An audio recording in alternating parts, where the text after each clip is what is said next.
अभी चंद्रमा के बीच रास्ते में है भारत का चंद्रयान 3 और भारत जापान ने कर दिया महा ऐलान। अंतरिक्ष में मचा बवाल। चंद्रमा पर जो काम दुनिया में कोई नहीं कर पाया वो काम अब इसरो करेगा, बाहर लाएगा सबसे गहरे राज। दोस्तों अभी चांद की ओर भारत का चंद्रयान 3 40,400 किलोमीटर प्रति घंटे की जावड़ स्पीड से आगे बढ़ रहा है। इसरो ने इसी बीच एक बड़ा धमाका करते हुए PSLV C56 रॉकेट को लॉन्च कर दिया है। और दोस्तों इसके बाद तो पूरी दुनिया में बवाल मच चुका है, क्योंकि अब इसरो ने ऐसा कुछ ऐलान किया है कि नया ही भूचाल ला दिया है। जी हाँ दोस्तों, भारत की स्पेस एजेंसी ने ताबड़तोड़ ऐलान कर दिया है कि वो अब चंद्रयान 4 भी रवाना करने वाली है। मतलब दोस्तों ये एक बड़ा ऐलान हो गया है और इसका बड़ा जिगर दिखा दिया है इसरो ने।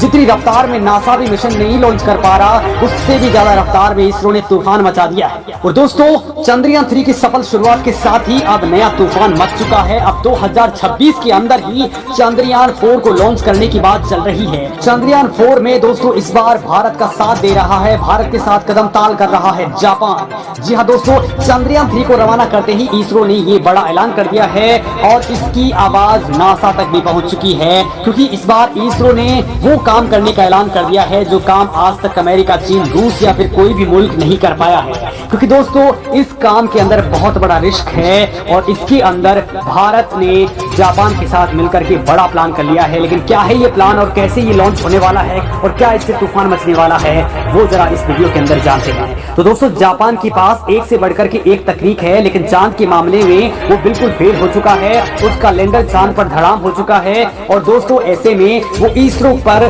सबसे ज्यादा भरोसा कर रहा है।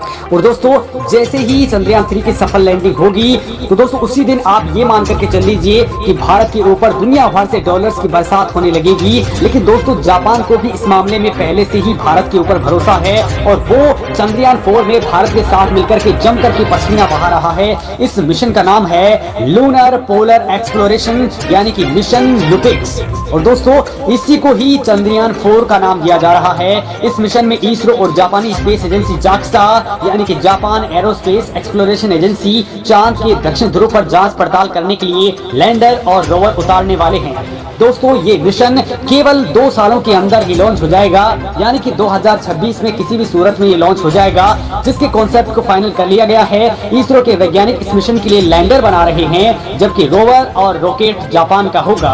मतलब दोस्तों इसमें चंद्रयान 3 से भी कहीं ज्यादा एडवांस लैंडिंग प्रिसिजन टेक्नोलॉजी इस्तेमाल की जा रही है। और दोस्तों इसमें जापान की रॉकेट सीरीज यानी S3 सीरीज का स्पेशल रॉकेट रेडी हो रहा है, जो LVM-3 से कहीं ज्यादा वजन कैरी कर सकता है। मतलब दोस्तों चंद्रयान 4 के रोवर और लैंडर में बहुत सारे उपकरण होंगे। इनमें इसरो ड्रिल मशीन भेजने वाला है जो सीधे 1.5 मीटर तक खुदाई करेगा, यानी चांद पर पानी को बाहर निकाला जा सकेगा।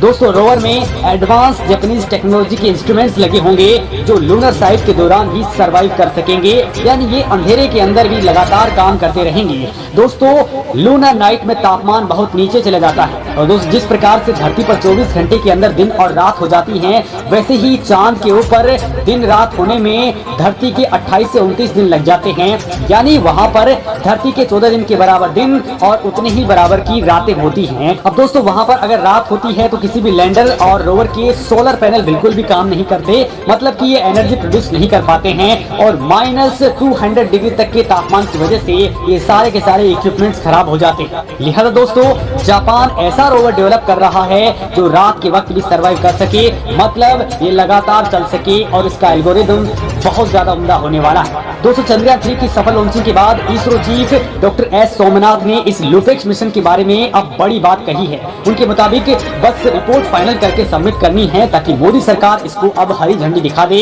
तो वहीं इस वक्त इसरो वैज्ञानिक जापान के साथ मिलकर के चंद्रयान 4 के लैंडर और रोवर के वजन पर तगड़ी माथापच्ची कर रहे हैं, क्योंकि दोस्तों अंतरिक्ष में रोवर को उतारने के लिए इसका वजन कम होना बेहद जरूरी है और कोशिश है कि इसके वजन को कम कर लिया जाए। दोनों देशों के वैज्ञानिक अपने अपने आइडियाज आइडियाज लगातार शेयर कर रहे हैं ताकि दोस्तों इस लूपेक्स मिशन का आर्किटेक्ट फाइनल हो सके। दोस्तों कहा जा रहा है कि इस बार लैंडर और रोवर का वजन बहुत ज्यादा हो रहा है, नया इंजन भी इसके लिए बनाया जा रहा है और बड़ी बात यह है कि चंद्रयान 3 की लैंडिंग और इस मिशन के बाद इसरो को जो भी एक्सपीरियंस होगा उसको भी चंद्रयान 4 के अंदर इम्प्लीमेंट किया जाएगा। यानी दोस्तों जो भी दिक्कतें आएंगी, जो भी परेशानी आएंगी या फिर जो भी गलतियां इसरो इस बार भी कर देगा वो चंद्रयान 4 के अंदर नहीं होने वाली है। दोस्तों इसी साल अप्रैल के अंदर जापानी डेलीगेशन भारत में आया था।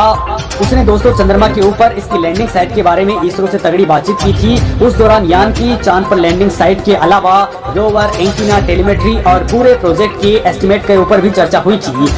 दोस्तों माना जा रहा है कि चंद्रयान 4 मिशन का कुल वजन 6000 किलोग्राम होगा। तो वही अगर चंद्रयान 3 की मैं अगर बात बताऊं तो वो अप्रोक्स 4000 किलोग्राम का है।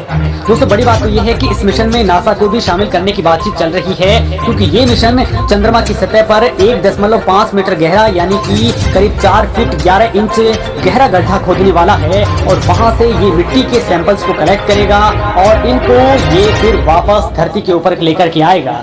और इस काम में दोस्तों बहुत ही तगड़े इक्विपमेंट्स यूज होने वाले हैं। दोस्तों इस मिशन के अंदर ground penetrating radar, neutron spectrometer, advance lunar imaging spectrometer के साथ ही एक्सोस्फीयर मास स्पेक्ट्रोमीटर जैसे बड़े उपकरण लगे होंगे जो चंद्रमा की सतह को पूरी तरह से छान मारेंगे। बड़ी बात यह है दोस्तों, इसरो का चंद्रयान 1 मिशन ही चांद पर पानी खोद चुका था, तो इसके बाद में चंद्रयान 2 ने चांद के ऊपर बर्फ का पता भी लगा लिया है और अब चंद्रयान 3 दोस्तों इसके अंदर बड़ा कमाल करने वाला है। लिहाजा अब चंद्रयान 4 के अंदर प्रिसिजन लैंडिंग टेक्नोलॉजी का यूज होने वाला है ताकि इसको जहां चाहे वहीं पर ही लैंड करवाया जा सकता है। दोस्तों अमेरिका, चीन और रूस चांद की एक ही साइट यानी कि रोशनी वाली साइट्स के अंदर ही मिशन करते आए हैं, लेकिन भारत ने ऐलान किया है कि उसका मिशन चंद्रमा की डार्क साइड में होगा, 4 साइट के अंदर होगा। ये वो साइट है जहां पर चंद्रमा के बहुत सारे राज दबे हुए हैं और पोलर रीजन के अंदर इस यान को उतारने का मतलब है कि वहां पर सबसे बड़ा खतरा होता है कि वहां पर टेम्परेचर और भी बहुत ज्यादा गहरा नीचे चला जाता है। साथ ही दोस्तों वहां पर सूरज की रोशनी बिल्कुल भी नहीं पहुंच पाती, लेकिन वहीं पर ही इसरो रिस्क लेने वाला है। मतलब भारत और जापान मिलकर के ही चंद्रमा की डार्क साइड के अंदर वहां छिपे हुए राज बाहर निकालने के लिए आगे बढ़ चुके हैं दोस्तों, ताकि वो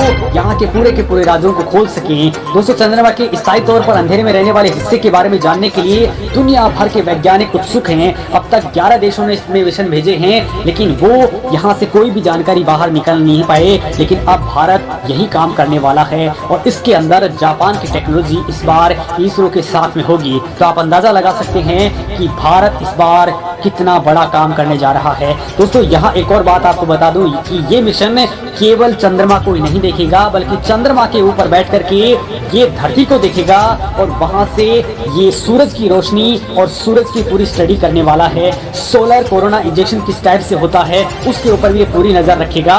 यानी कि सूरज से कोई भी दिक्कत धरती की ओर आ रही है तो वहां पर बैठा बैठा ही ये यान धरती की ओर तमाम तरह की चीजें देख लेगा और समय रहते ही उनका निदान खोज दिया जाएगा। दोस्तों इस मामले में आपका क्या कहना है, कमेंट करके जरूर बताएं।